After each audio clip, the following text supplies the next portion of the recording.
कम से कम 14 वर्ष तक इसको करना चाहिए। बाद में यदि कंटिन्यू हो सके तो आप आगे भी रहें, नहीं तो कम से कम 14 वर्ष तक रखना। जैसे हम लोग एकादशी का व्रत रखते हैं ना, तो एकादशी में क्या है कि कम से कम 12 वर्ष रहे और 12 वर्ष के बाद उद्यापन करने। एकादशी की चर्चा और थोड़ी सी बतला दें। अन्य कोई व्रत रख सके कि न रख सके, एकादशी जरूर करनी। 3 लोगों को छूट है, बालक, वृद्ध और रोगी। बालक को छूट है, मतलब 8 वर्ष से कम के हों उनको, वृद्ध मतलब जो किसी प्रकार रोग शोक आदि से मतलब ज्यादा वृद्ध हो चुके हो, जो रहने लायक नहीं हो उनको, और जो रोगग्रस्त हो, बालक, वृद्ध और रोगी, इन 3 को छूट है। इन 3 के सिवा सबको ही एकादशी रखनी, और अन्य व्रत रखें न रखें। रखते हैं तो अच्छी बात है।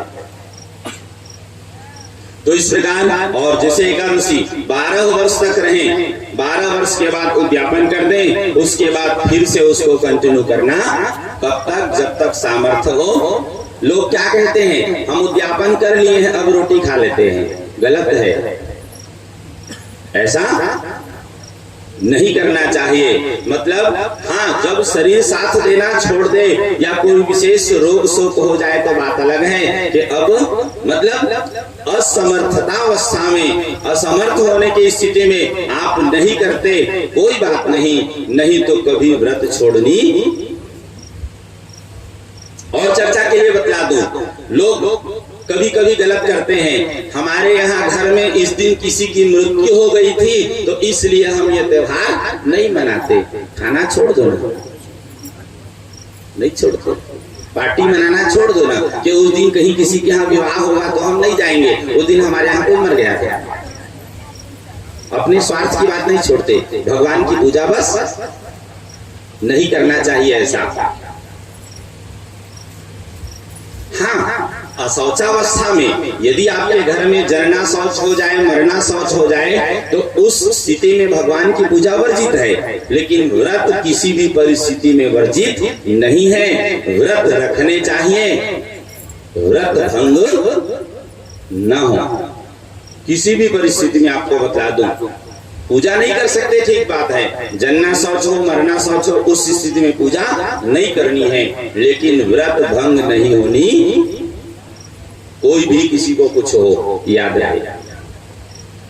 और लास्ट विकल्प बतला देता हूँ, बहुत इमरजेंसी हो गई, ऐसा कुछ हुआ कि एकादशी को व्रत नहीं कर पाए, कभी ऐसी परिस्थिति बनती है तो दूसरे दिन रखना। द्वादशी को व्रत रखें, लेकिन एकादशी का व्रत खंडित न हो।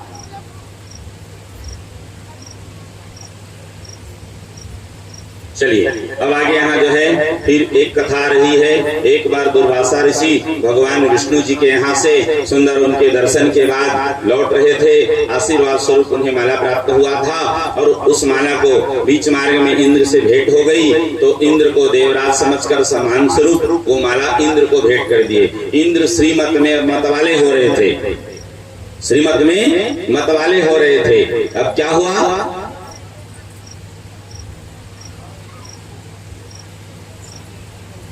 भगवान की माला को अपने गले से निकालकर जो दुर्वासा जी दिए थे वो ऐरावत नामक हाथी के गले में डाल दिए। अब हाथी उसके महत्व को क्या समझे, उसको तोड़ करके पैरों से कुचल दिए। दुर्वासा ऋषि रुष्ट हुए और शाप दिए कि तुम जो श्रीमत में इतने मत वाले हो रहे हो, जाओ तुम श्रीहीन हो जाओ। परिणाम क्या था, सब के सब देवगण, अब राजा जब भटक गए तो बाकियों को, प्रजा को भटकते देर नहीं लगती। सब के सब देवगण जो है प्रभावित हुए। परिणाम ये हुआ फिर जो है त्राही त्राही होने लगी। पाही माम भगवान के शरण में गए हैं। और जैसे कि आप लोग भागवत जी में सुनते हैं, यहाँ भी नाम रूप में चर्चा है। भगवान फिर समुद्र मंथन के लिए सबको जो है प्रेरित किए। समुद्र मंथन हुआ जिससे लक्ष्मी जी की उत्पत्ति, यहाँ भी जो कथा है लक्ष्मी जी की चर्चा हुई है। लक्ष्मी जी प्रकट हुई हैं, फिर लक्ष्मी जी की सब मिल करके सुंदर लक्ष्मी जी की सेवा पूजा किए हैं, तब जाकर के लक्ष्मी जी प्रसन्न हुई हैं और फिर सबके सब जो है फिर कृपा पात्र हुए हैं। यहाँ से संबंधित कुछ लक्ष्मी जी से संबंधित आप लोगों को बता देते हैं, ध्यान से सुनेंगे। जहाँ शंकर ध्वनि नहीं होती, तुलसी नहीं रहती, शिव की पूजा नहीं होती तथा ब्राह्मणों को भोजन नहीं कराया जाता, वहाँ लक्ष्मी निवास नहीं करती। लक्ष्मी कहाँ निवास करती हैं, ये स्थान बतलाए जा रहे हैं। हे ब्राह्मण, हे देवगण, जहाँ मेरी तथा मेरे भक्तों की निंदा होती है, भगवान कह रहे हैं, जहाँ मेरी तथा मेरे भक्तों की निंदा होती है वहां से महालक्ष्मी अत्यंत रुष्ट होकर चली जाती हैं। जो मूर्ख मनुष्य मेरी भक्ति से रहित है तथा एकादशी और मेरे जन्म के दिन जो भोजन करता है उसके भी घर से लक्ष्मी चली जाती। मैं थोड़ी देर पहले बता रहा था ना, मैंने क्या बतलाया, हम जो भी बातें कहते हैं अक्षरशः जो प्रमाणित हो वही निवेदन। इसलिए अरे चर्चा में सुनते हैं, आप लोग भी सुने होंगे, द्वापर में मनुष्य तो मनुष्य, पशु भी एकादशी का व्रत रखते। अभी कलयुग में भी कहीं कहीं आप सुने होंगे, कोई ऐसा है, कोई गाय हो, कुत्ता हो, जिनको एकादशी को आप अन्न दोगे तो वो पशु है, लेकिन ये प्रमाणतः सत्य है, वो एकादशी को अन्न दोगे तो वो अन्न नहीं खाते, ये सत्य है। अब गिने चुने मिलेंगे अपवाद स्वरूप, लेकिन हाँ आज भी ऐसा होता है। तो ये हो गया, जो व्यक्ति मेरे नाम तथा अपनी कन्या का विक्रय करते हैं, भगवान के नाम तथा अपनी कन्या का विक्रय करते हैं, जिनके यहाँ अतिथि भोजन नहीं करता, उस घर से मेरी प्रिया लक्ष्मी चली जाती है। ठीक है। जो ब्राह्मण वेश्या का पुत्र है अथवा उसका पति है वह महापापी है। जो विप्र ऐसे पापी के घर जाता है तथा शूद्रान्न खाता है, उसके घर से कमलासना महालक्ष्मी अत्यंत रुष्ट होकर के चली जाती है।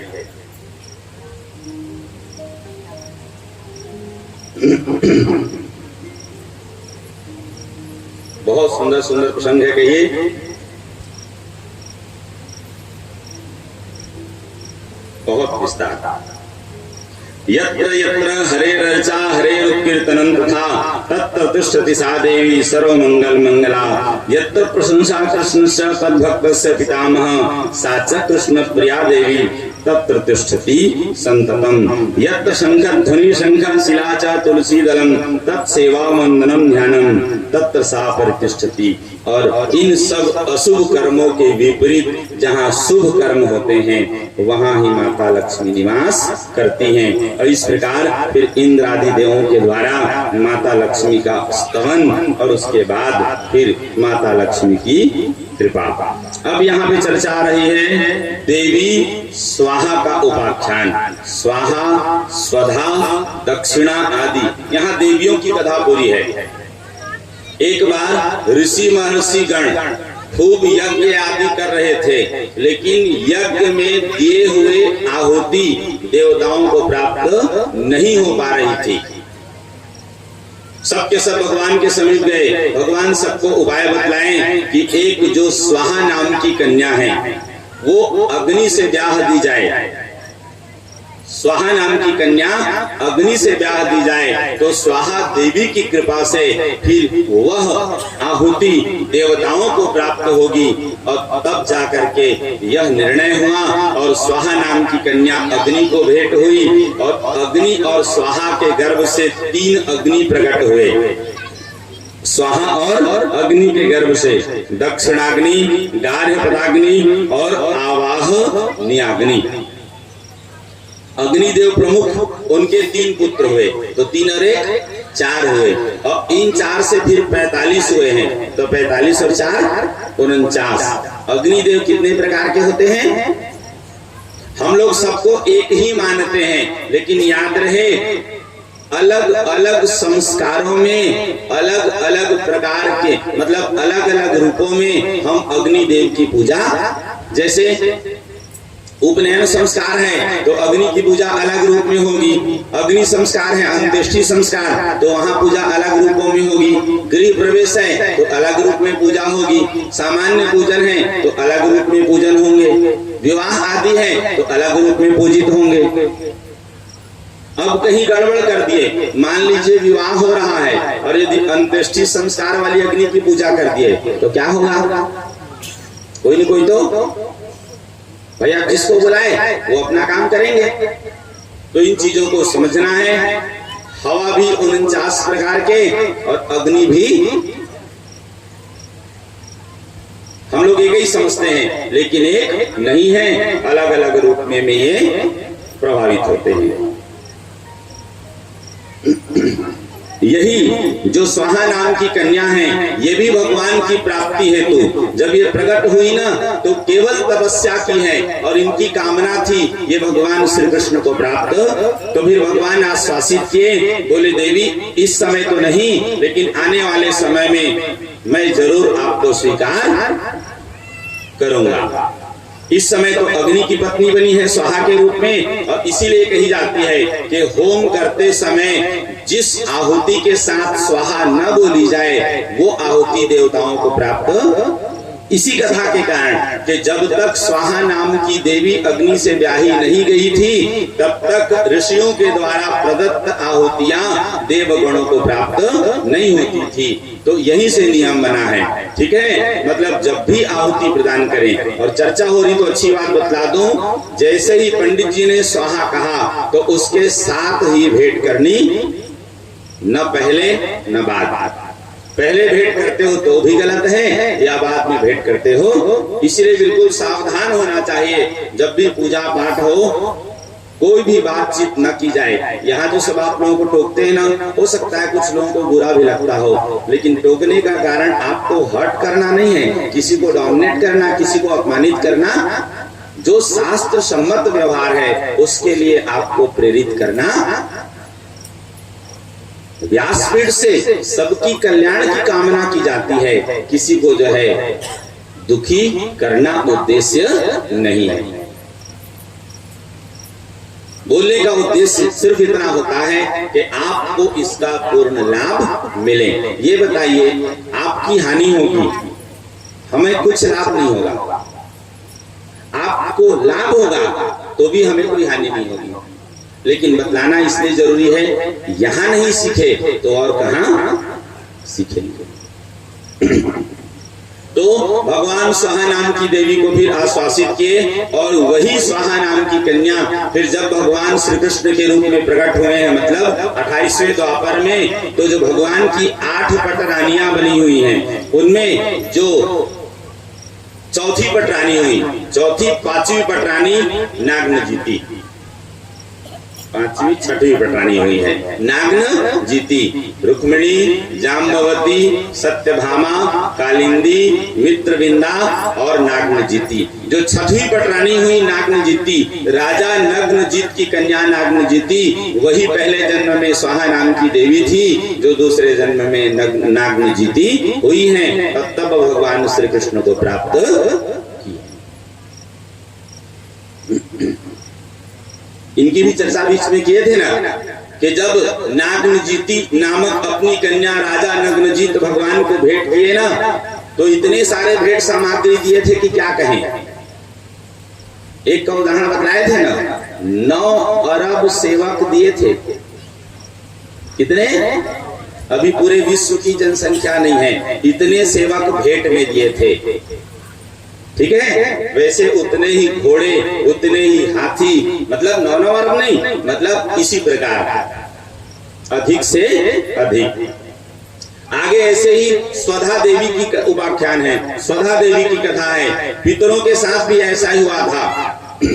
उन्हें भी जब भोग नहीं मिलता था तो स्वधा नाम की कन्या पितरों को भेंट की गई, तो उसके बाद फिर जो है उनके निमित्त जो भी वस्तु भेंट की जाती थी, फिर उनको प्राप्त हुआ ब्रह्मा जी की प्रेरणा से। ये जो स्वधा नाम की कन्या है, ये ब्रह्मा जी से प्रगति है।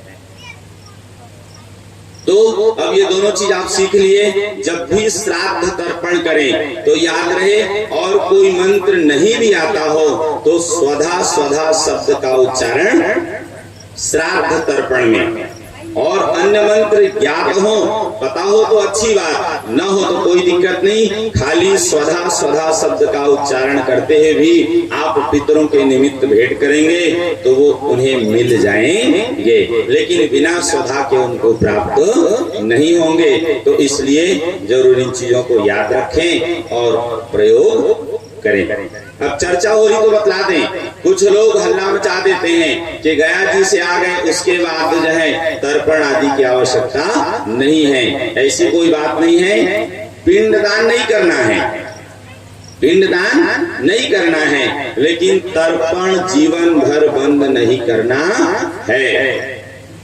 तर्पण जीवन भर बंद नहीं करना है। अरे हम लोग तो केवल पितृपक्ष में, महालय पक्ष में तर्पण करते हैं, जबकि शास्त्र कहता है कि तर्पण नित्य क्रिया है।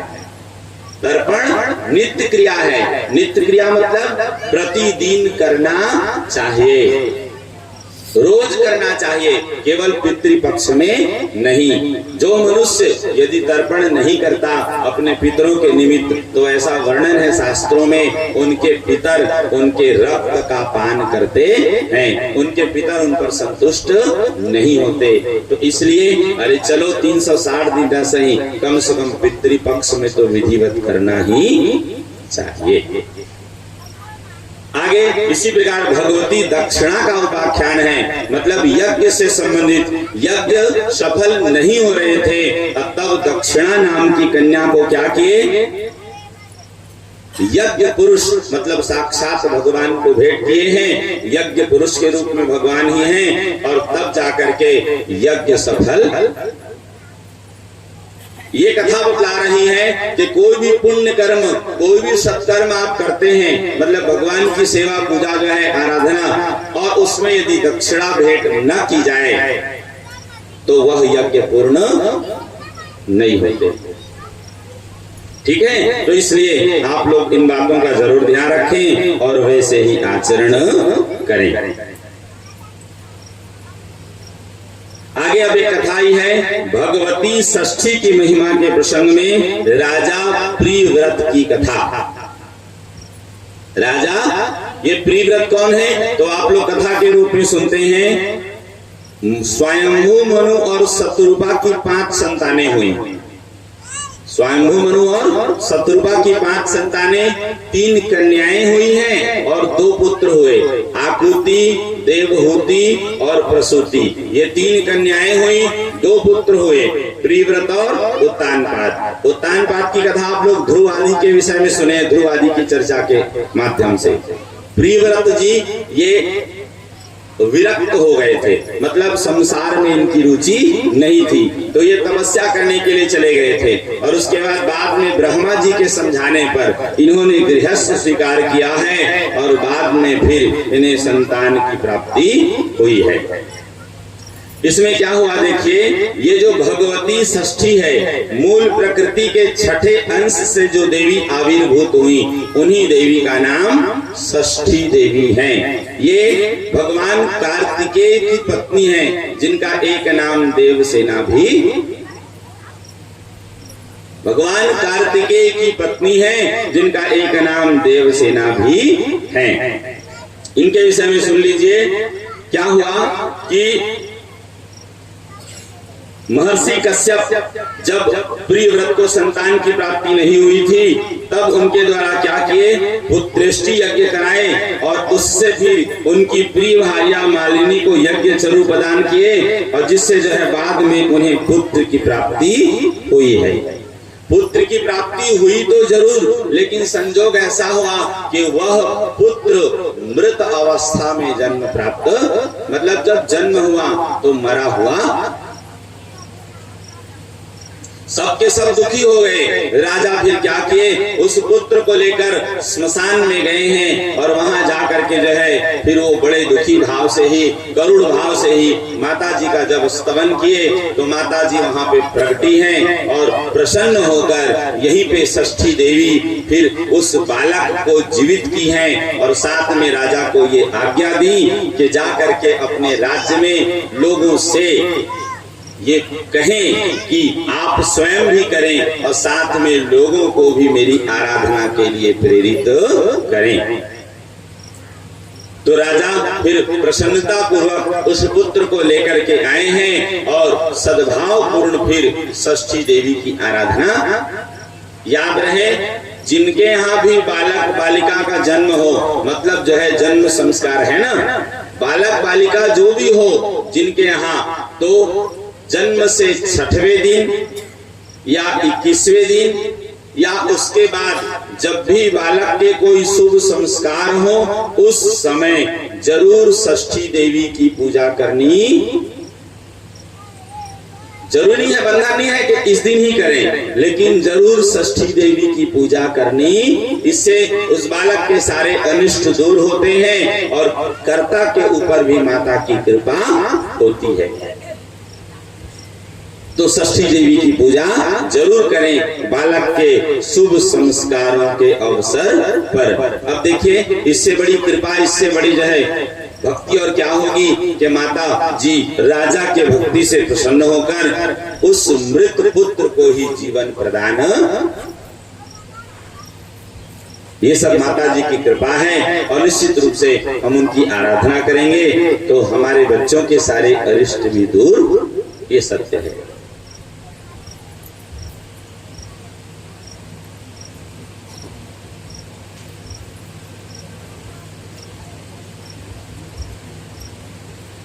बोलिए जगज्जनी जगदम्बा मैया की जय, श्री कृष्ण चंद्र भगवान की जय।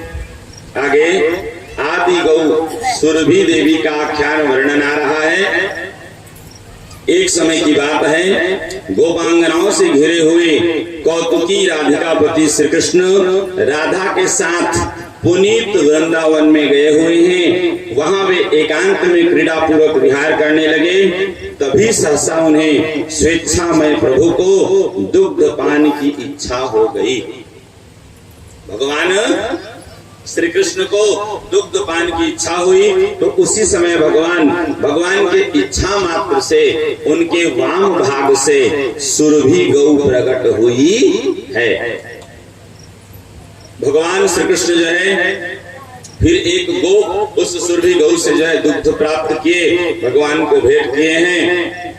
भगवान जब उस दुग्ध को पान करने लगे और वहीं पे पात्र गिरा है तो उसी से ही एक क्षीर सरोवर का निर्माण हुआ है। और वहीं पे फिर भगवत इच्छा से कहें, उस सुरभि गौ माता से कहें, अनेक गोपी गोपादि सब प्रगटे हैं। बहुत से जो है और साथ साथ में जो है कामधेनु भी उन्हीं से प्रकट हुई है। सुरभि गौ से कामधेनु आदि से फिर नंदनी आदि गौ प्रकट हुई है। तो आप सब लोग भी ध्यान रखें, याद रहे, स्वयं देवराज इंद्र सुरभि देवी की फिर पूजा किए हैं और माता की जो है स्तुति किए हैं। पुनः चर्चा हो रही तो बता दूं, हमें गौ माता की प्रार्थना करनी चाहिए। जिनके यहाँ भी गौ माता हो, जिनके यहाँ नहीं हो, उनसे पुनः आग्रह है कि आपके यहाँ भी गौ सेवा होनी चाहिए। जिनके यहाँ हो तो वो क्या करें, प्रतिदिन प्रातः उठकर सुंदर गौ माता का दर्शन करें और उसके बाद फिर जो है गौ माता को प्रणाम करें। और जो भी आपके जीवन में कुछ समस्या हो उनसे श्रद्धा पूर्वक निवेदन, ये नोट कर लीजिए, जिनके यहाँ भी गौ माता हो प्रातः काल उठकर गौ माता का दर्शन करें और हाथ जोड़कर उनसे प्रार्थना करें। जो भी आपके जीवन की समस्या है उनसे निवेदन करें। आप देख लेना कुछ ही दिनों में वो समस्या अपने आप दूर, ये प्रमाणता सिद्ध है। लेकिन नियम पूर्वक करना प्रतिदिन, ये नहीं कि कभी मन हुआ तो कर लिए और कभी मन हुआ तो नहीं किए, ऐसा नहीं चलेगा।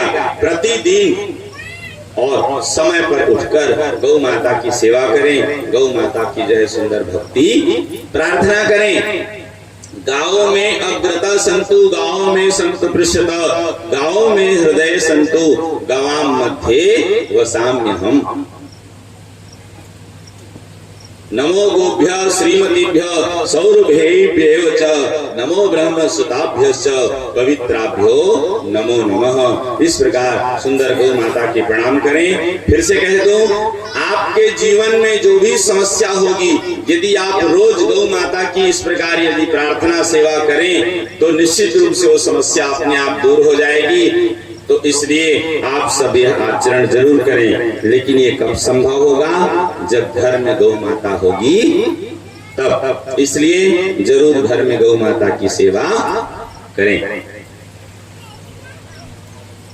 चलिए, अच्छी बात है। अब इसके बाद फिर जो है आगे बढ़ते जाते हैं, नाम रूप में बतलाते जाते हैं। अब यहाँ पे आगे फिर कुछ मनमंत्र आदि की कथाई है। एक कथाई है विंध्य पर्वत और सुमेरु पर्वत की श्रेष्ठता। विंध्य पर्वत और सुमेरु पर्वत की आप लोग कथा के रूप में सुने होंगे कि भगवान सूर्य सुमेरु पर्वत नामक एक ऐसा पर्वत है जिसका विस्तार 1 लाख योजन बतलाया गया है। जिसका विस्तार 1 लाख योजन बताया गया है। और भगवान सूर्य इसी सुमेरु पर्वत की चारों ओर परिक्रमा करते हैं। सुमेरु पर्वत के ही चारों ओर। सही है। आज हमारे बच्चों को क्या पढ़ाया जाता है? आज के पाठ्य पुस्तक में पृथ्वी घूम रही है और सूर्य स्थिर है। सरासर झूठ है। सरासर एक नहीं कई प्रमाण है कि भगवान सूर्य परिक्रमा कर रहे हैं और माता पृथ्वी स्थिर। ये कथा कह रही है ना। परिक्रमा मार्ग का भी विवरण स्पष्ट बताया गया है कि भगवान सूर्य इतनी दूरी परिक्रमा करते हैं। 9 करोड़। इन बच्चों को थोड़ा भगा दिया गया। चुप बैठना ही नहीं, न सुनते न सुनने देते। छत्तीसगढ़ी में कहावत है, कहो नहीं गुस्सा आ जाता है। एक बार मैं इसी एक जगह बिलासपुर का उदाहरण दे रहा हूँ। अभी 8 दिन में कभी कुछ नहीं बोला था, आज बता रहा हूँ। कथा करने गया हुआ था, ब्राह्मण परिवार था। एक रूम में कथा हो रही थी, दूसरे रूम में बैठ करके ऐसे जो है कोहराम मचाए हुए थे। अब प्रसंग तो है जो है, अब मैं बोल दिया जहाँ जहाँ राम रामायण तहाँ तहाँ। अब भड़क गए महाराज, हमें कुकुर कहा था तो मैं भी कहा। सब चीज का उधार, बातों का काहे उधार? भाई देखो, मैंने कहावत कही, यदि आप लोगों पे लागू हो तो मुझे किस बात की तकलीफ? ऐसा करो मत, मुझे बोलना।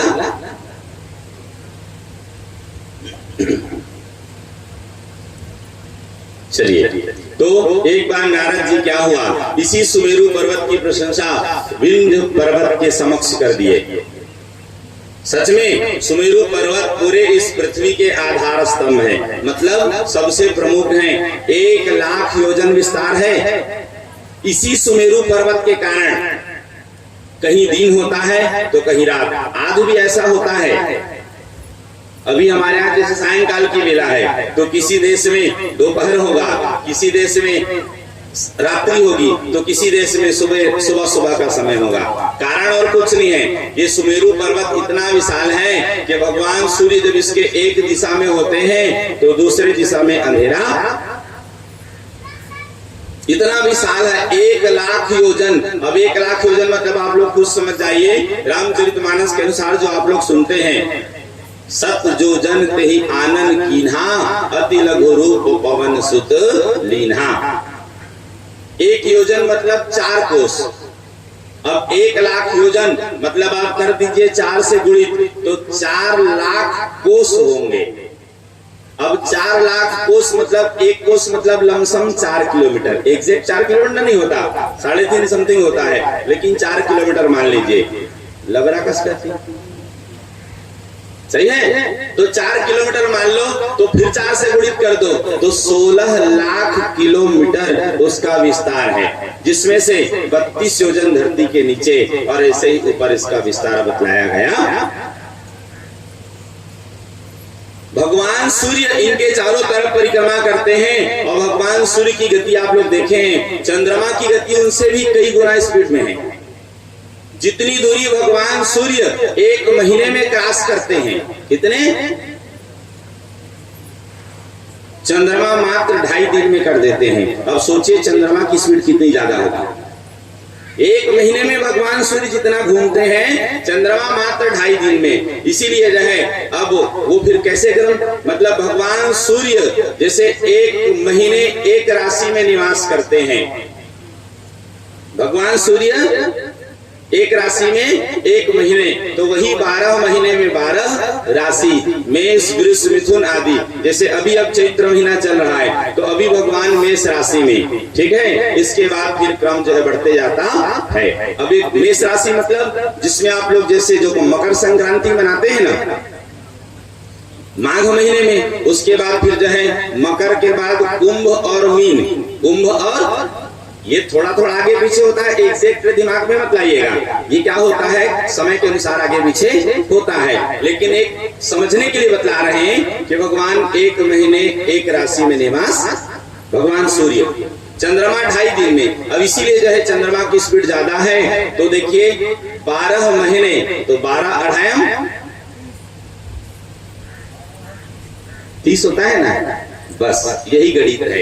ये सब ज्योतिष की गणना है। मतलब भगवान सूर्य 1 महीने लगाते हैं तो चंद्रमा 2.5 दिन में, तो उसी प्रकार 12 अढ़ायम 30 ऐसे करके गणना बनती है। तो चंद्रमा जो है ज्यादा गति करते हैं।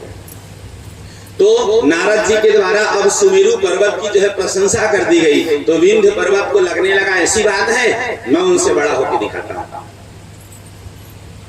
मैं उनसे बड़ा होकर के। अब इधर सुमेरु पर्वत है, बगल में आप खड़े हो गए और उनसे बड़े होने लगे। अब बड़े होने लगे तो सबसे दिक्कत कहाँ आई, जो भगवान सूर्य सुमेरु पर्वत की परिक्रमा करते थे, नाका हो गई, रास्ता बंद, सबके सब परेशान। अब जब भगवान सूर्य परिक्रमा नहीं करेंगे तो जहाँ दिन है वहां दिन ही दिन रहेगा, तो सूर्य के ताप से मर जाएंगे, और जहाँ रात्रि होगी तो वहां दिन ही नहीं होगा, तो वहां पे रात्रि के कारण मर जाएंगे। जीवों का संभव रात दिन दोनों से ही है।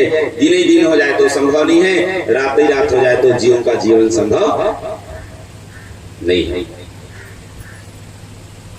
अब क्या होता है कि जो है अब सबके सब देवगण परेशान, सब भगवान के समीप गए, जाकर के भगवान से प्रार्थना किए। तब जो है फिर भगवान देवगणों को काशी भेजे हैं। कहाँ? काशी भेजे हैं। वहां जाकर के अगस्त ऋषि से मिले और अगस्त ऋषि से निवेदन करें, वही हैं जो विंध्य पर्वत को रोक सकते हैं। अगस्त ऋषि की चर्चा हो रही तो बतला दूं, ये अगस्त ऋषि सामान्य व्यक्ति नहीं है, पूरे समुद्र को पी गए थे। सही है। यही आतापी वातापी की जो बीच में कथा बतलाया था ना, राक्षस जो सब ऋषि मुनियों को परेशान करते थे, तो अपने पेट में इनको बचा दिए थे। ये सामान्य नहीं है। जब जाकर के निवेदन किए तो अगस्त ऋषि जो है अब परोपकार की भावना से, देवताओं की कल्याण की भावना से, जीवों की कल्याण की भावना से फिर इस बात से सहमत हुए और फिर काशी में सुंदर भगवान के दर्शन किए, जो काल भैरव आदि हैं, अन्नपूर्णा मैया आदि हैं, सबके सुंदर जो है ये ध्यान किए, सबसे प्रार्थना किए और उसके बाद फिर पत्नी के साथ होकर के वो दक्षिण दिशा की यात्रा के लिए निकले। मार्ग में जब विंध्य पर्वत पड़े तो अगस्त ऋषि को देख करके विंध्य पर्वत कांपने लगे। बोले इनसे ये समुद्र को पी गए तो पर्वत किस बात की, उठा के कहीं भी फेंक देंगे, अस्तित्व ही नहीं रह जाएगा। इसलिए कांपने लगे और मस्तक झुका करके बैठ गए। अगस्त ऋषि आज्ञा दे दिए, बेटा मैं उस पार जा रहा हूं, जब तक न लौटूं तुम खड़ा मत। अब कहां से बढ़ोगे? जब तक मैं न लौटूं। और उसके बाद ऐसा वर्णन आया है कि अगस्त ऋषि फिर दक्षिण में ही वास किए, फिर पूर्व में लौटे, जिससे कि विंध्य पर्वत पुनः जो है मार्गावरुद्ध। तो इस प्रकार जो है सुंदर ये अगस्त जी की कथा आपने सुनी। ऐसे बहुत सुंदर सुंदर प्रसंग हैं, क्या बताएं, समय अनुसार समय के कारण जो है फिर ये सब कथाएं छूट जाती हैं। आगे मनमंत्रों की कथा है, सौरोचीस, उत्तम, तामस और रैवत नामक मनमंत्रों की कथा। उसके बाद चाक्षुष मनमंत्र की कथा चर्चा हो रही तो बतला देते हैं। जैसे ब्रह्मा जी के 12 घंटे में, ब्रह्मा जी के 12 घंटे में 14 मनमंत्र होते हैं। कितने? 14 मनवंतर होते हैं, मतलब ब्रह्मा जी हमारी गणना से 1000 चतुर्युगी, मतलब ब्रह्मा जी के 12 घंटे। तो अभी हम जिस मनवंतर में निवास कर रहे हैं, इस मनवंतर का नाम है वैवस्वत मनवंतर। एक कल्प में, एक कल्प में, ठीक है। ये कहते हैं ना वाराह कल्प है। अभी हम जिस कल्प में निवास कर रहे हैं, इस कल्प का नाम है वाराह कल्पे वैवस्वत मनवंतरे अष्टाविंशतितमे कलियुगे, अष्टाविंशतितमे युगे कलियुगे। वाराह कल्प का यह 7वां वैवस्वत मनवंतर है, और इस चतुर्युगी की गणना में कहें ये 28वीं चतुर्युगी है। तो ये क्रम है जिसे आप लोग देवी भागवत के जो है पंच पुराण लक्षण के माध्यम से मनवंतर के रूप में श्रवण करते हैं।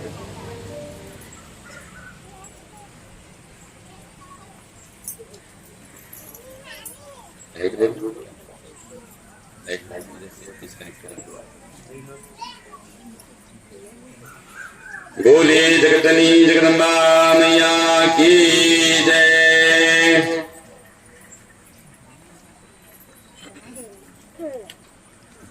चलिए अब ज्यादा समय शेष नहीं है।